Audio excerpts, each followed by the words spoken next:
안녕하세요. 저는 30대 중반의 남자입니다.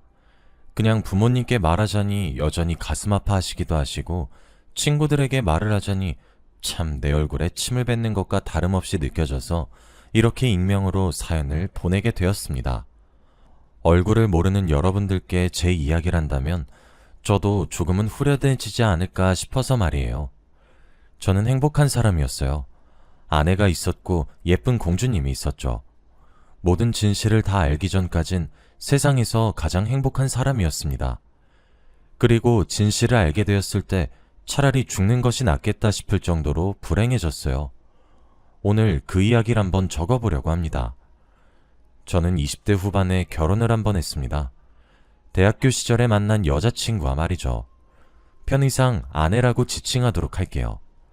아내와 저는 같은 대학교를 다니다가 가입한 등산 동아리에서 만나게 되었습니다. 그 당시 전역을 했던 제가 한창 체력을 기르고 싶어서 가입한 동아리였는데 그곳에서 아내를 만났죠. 지금도 가끔 그 시절이 그립기도 하고 후회가 되기도 합니다. 어찌되었든 그렇게 만난 아내는 청순했고 예뻤고 착했어요. 적어도 제 눈에는 말이에요. 등산을 하다 보니 서로 잡아주기도 하고 도와주기도 하면서 조금씩 사랑을 키워나갔고 우린 결국 연애까지 하게 되었죠. 하지만 제게는 하고 싶은 공부가 있었어요. 그건 사법고시였죠. 저는 어렸을 때부터 공부를 유달리 잘하는 축에 속했어요. 공부를 잘하기도 했고 좋아하기도 했거든요. 항상 시험을 치거나 하면 전교권에 들었고 대회에 나가면 상을 타오는 그런 아이였어요. 부모님이 참 자랑스러워했던 아들이었죠. 당연히 대학도 좋은 곳으로 갔었어요. 그리고 저는 법조계에 한 획을 긋고 싶다는 야심찬 꿈이 있었죠. 알다시피 고시 공부는 참 어렵습니다. 하루 종일 공부에 매달려도 붙을까 말까 하는 그런 공부잖아요. 그때 한참 연애를 하던 도중 저는 대학교를 졸업하게 되었고 졸업 이후 고시에만 매달려야 했어요.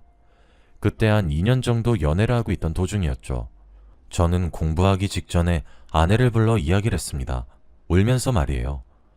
기다려달라는 것이 얼마나 이기적인 행동인지 무척이나 잘 알고 있다고. 하지만 기다려주기만 하면 내가 무조건 너 호강시키겠다고. 이런 못난 부탁만 해서 미안하다고. 그렇게 말이에요. 당시 아내였던 제 아내는 절 한번 꼭 안아주더니 괜찮다고 절 토닥거려 주었어요. 기다려달란 부탁을 하는 것도 죄인 같았는데 그런 제 부탁에 따뜻한 포옹으로 화답하는 아내를 보며 이 여자는 절대 놓치지 말아야지 하며 후회를 했었습니다. 그렇게 공부에 집중하기 시작했어요.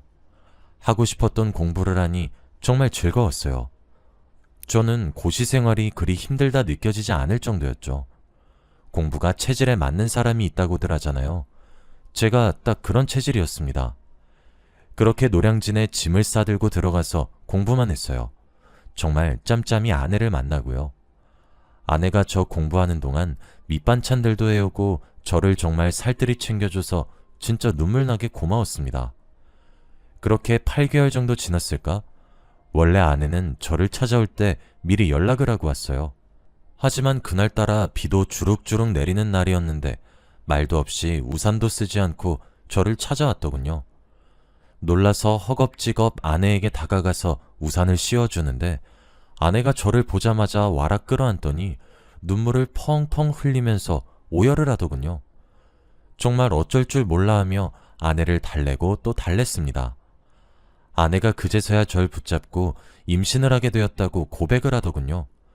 피임에 신경을 많이 쓴다고 했는데도 임신이 되었더군요. 어떻게 해야 하는 거냐고 절 붙잡고 엉엉 우는데 어쩌겠습니까? 제가 책임을 져야 하는 것이 사실인데. 다행히 저희 부모님이 여유가 되시는 분들이셔서 지원하는데 무리가 없으셨어요. 이미 그 당시에도 제 명의로 된 아파트가 하나 있기도 했고요. 하고 싶었던 공부를 접어야 했기에 너무 아쉽고 미련이 남았어요. 하지만 제 아이를 임신한 아내와 그 뱃속에서 자라고 있을 제 아이를 위해 제 꿈은 포기했습니다. 저는 바로 취업 전선에 들어서도 다행히 좋은 기업의 신입사원으로 일을 할 수 있게 되었어요. 그리고 아내의 배가 불러오기 전 결혼식을 올리게 되었습니다. 그 과정은 아름답지 않았어요. 처가댁에서는 마치 제가 강제로 아이를 임신시킨 사람처럼 몰아세우기 시작했죠. 저희 부모님은 죄송하다며 머리를 조아렸어요. 보다 못한 저희 누나가 손뼉도 마주쳐야 소리가 난다는데 혼자 임신을 했겠냐고 대들기도 했고, 그 말에 기분 상한다며 장모님께서 자리를 박차고 나가시기도 했어요. 그뿐 아니라 아내에게는 여동생이 하나 있었어요.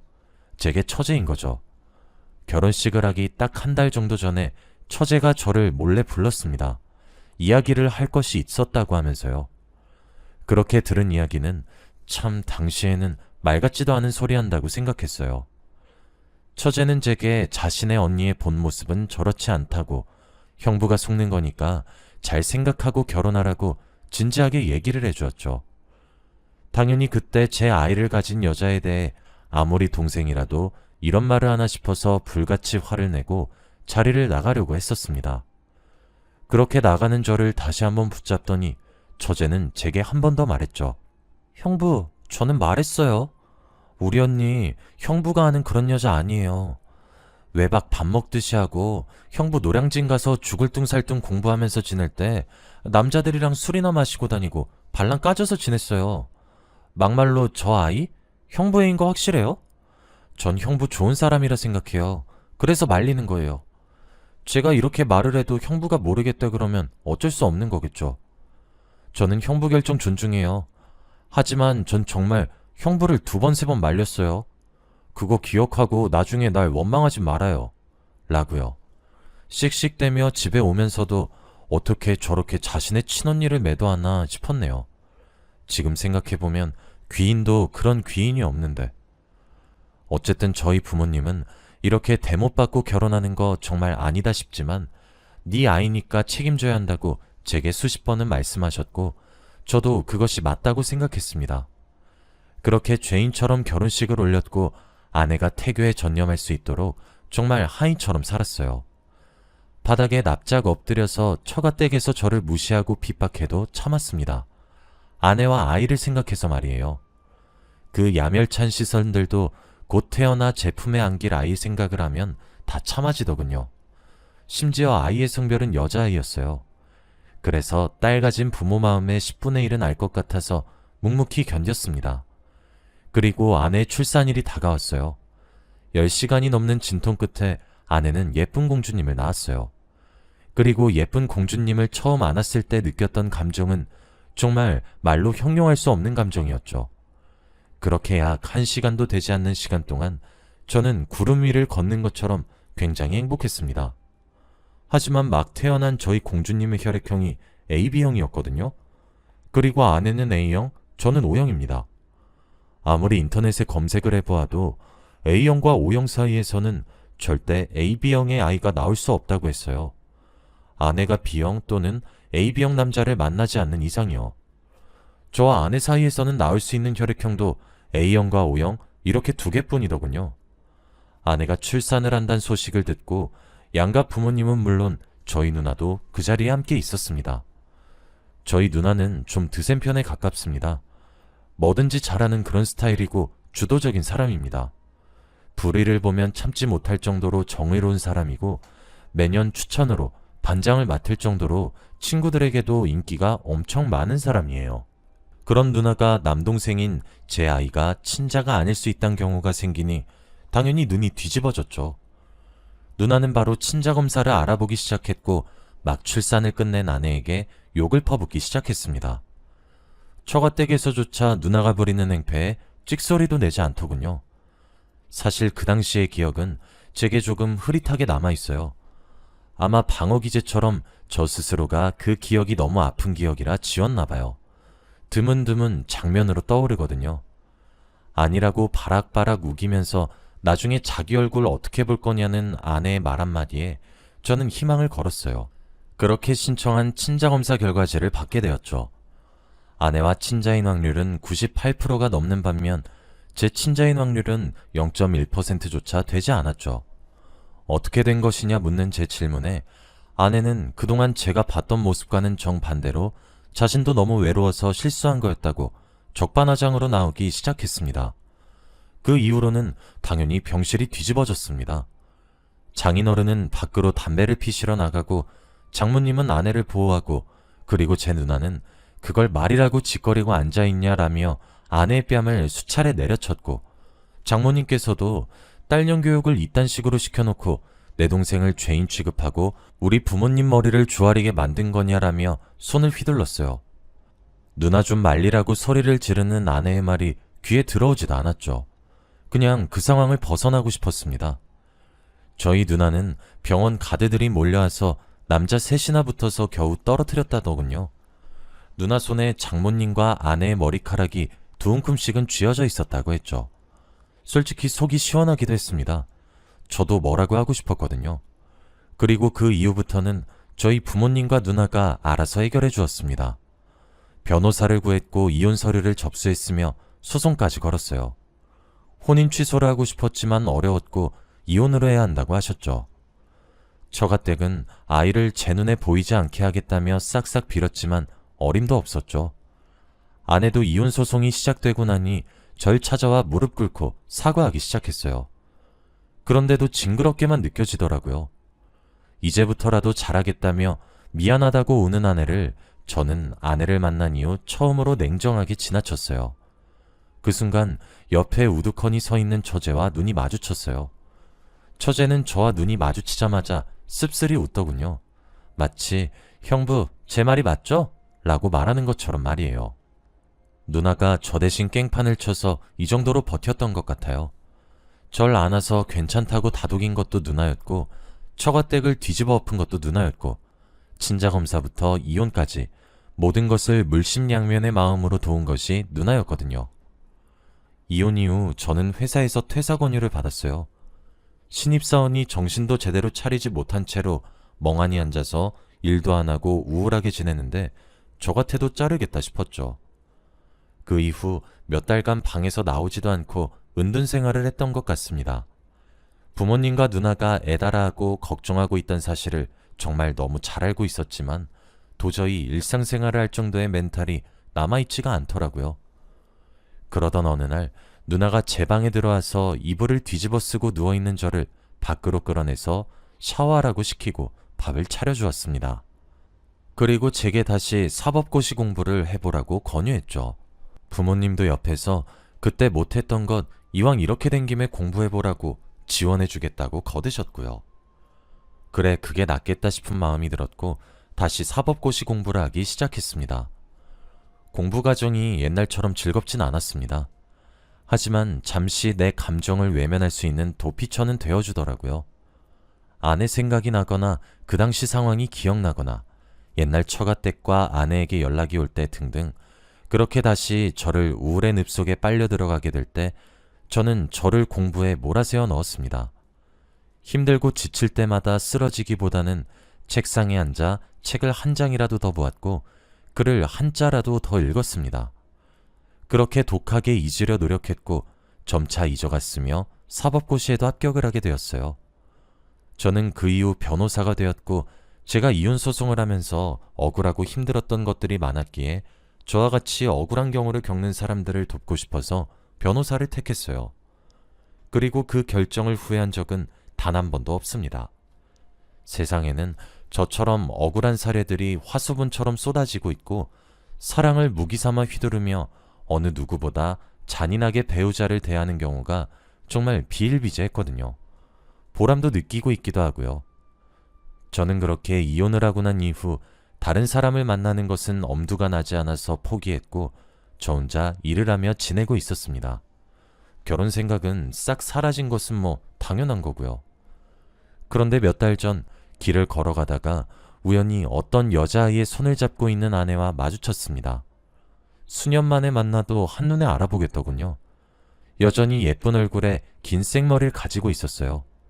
옛날보다 늙긴 했지만 얼굴은 그대로인 것 같았죠. 그리고 옆에 손을 잡고 있는 아이를 보니 저 아이가 그때 태어났던 아이였구나 했네요. 모르는 척 스쳐 지나가려고 하는 저를 아내는 붙잡았고 어영부영 카페에 들어오게 되었어요.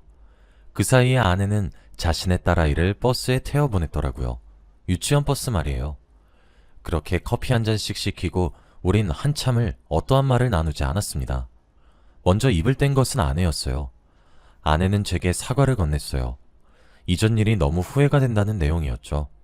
그 외에도 아내의 딸이 벌써 유치원 졸업반이 되었다는 이야기, 외가에 얹혀 살고 있다는 이야기, 처제인 동생과 사이가 틀어진 이야기, 딸의 친아빠가 양육비를 매달마다 꼬박꼬박 주는 사람이 아니라 힘들다는 이야기 등등 참 많은 이야기를 조잘조잘 이야기하더라고요.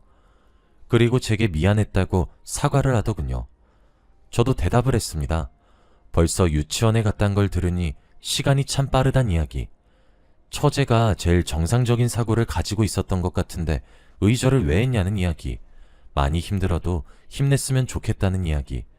그리고 사과는 이미 예전에 받았단 이야기까지 말이에요. 두 번 다시 우연으로 만나더라도 아는 척 만나지 말자는 말을 건네고 아내를 뒤로 한 채 사무실로 갔습니다. 그런데 그렇게 우연한 만남을 가진 뒤 제 사무실로 뜻밖의 손님이 찾아오셨더군요. 한때 제게 장모님과 장인어른으로 불렸던 아내의 부모님들이셨습니다. 제가 일하는 사무실은 대체 어떻게 알아내신 건지 알 수가 없었죠. 제가 회사의 대표였기에 망정이지 직원으로 있는 회사였으면 퍽 난감할 뻔했죠. 참 여전히 상대방의 입장은 생각도 않고 밀어붙이시는 품이 여전하다 싶으셨습니다. 단도직입적으로 묻겠다고 당당하게 말하는 것과 다르게 자세는 비굴하게 보일 정도였죠. 장모님이 그러시더군요. 유학 전에 우연으로 아내와 만난 이야기를 들었다고, 이런 것도 운명이 아니겠느냐고. 아내의 딸은 앞으로 평생토록 제 눈앞에 띄지도 보이지도 들리지도 않게 할 테니 두 사람 다시 합치는 것이 어떻냐고 말이죠.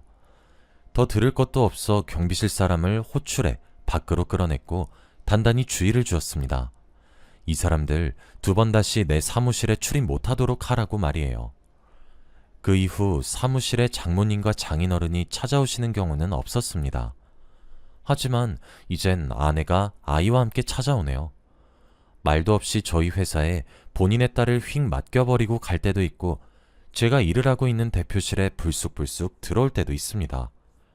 의뢰인과 얘기를 하던 도중에 난감했던 적이 한두 번이 아닙니다. 저도 계속 대처를 했어요. 처음엔 경비실에 호출해서 못 들어오게 막았어요. 그랬더니 아이를 회사에 떼어나고 나가더군요. 자지러지듯 우는 아이를 보다 못해 회사에 들여서 따뜻한 코코아를 마시게 했어요. 그 이후 아이만 두고 가면 경찰부터 불렀습니다. 여러 차례 경찰 호출을 당해서 돌아왔으면 그만할 법도 한데 그러지 않는 걸 보면 참 화가 나네요. 아내는 자신과 합치길 바라는 것처럼 느껴져서 허탈합니다. 며칠 전엔 처제가 아내를 잡으러 왔더군요. 제게 연신 고개를 숙이며 사과를 하는 처제에게 용돈을 쥐어주었습니다. 한사코 거절하는 처제에게 그때 조언해준 담례였다고 부득불 쥐어주었죠. 두 번 다시 볼 생각이 없었기에 이렇게 하는 거니 받아달라고 하면서요. 저는 어떻게 해야 할지 모르겠어요. 매번 찾아오는 아내가 너무 소름 끼치기도 하고 그저 아내의 아이가 너무나도 불쌍합니다. 지금은 사무실을 따로 옮겨야 할 것 같다는 생각을 하고 있습니다. 그런데 변호사도 사실 영업을 통해서 하는 일이기 때문에 인터넷에 조금만 검색해도 위치가 나와서 난감합니다. 직원들 보기에도 창피하고 경찰을 매번 부르는 것도 지쳐요. 제가 어떻게 해야 이 지긋지긋한 인연을 끊어낼 수 있을까요? 여러분들의 조언을 기다리겠습니다. 긴 글 읽어주셔서 감사합니다. 행복하세요.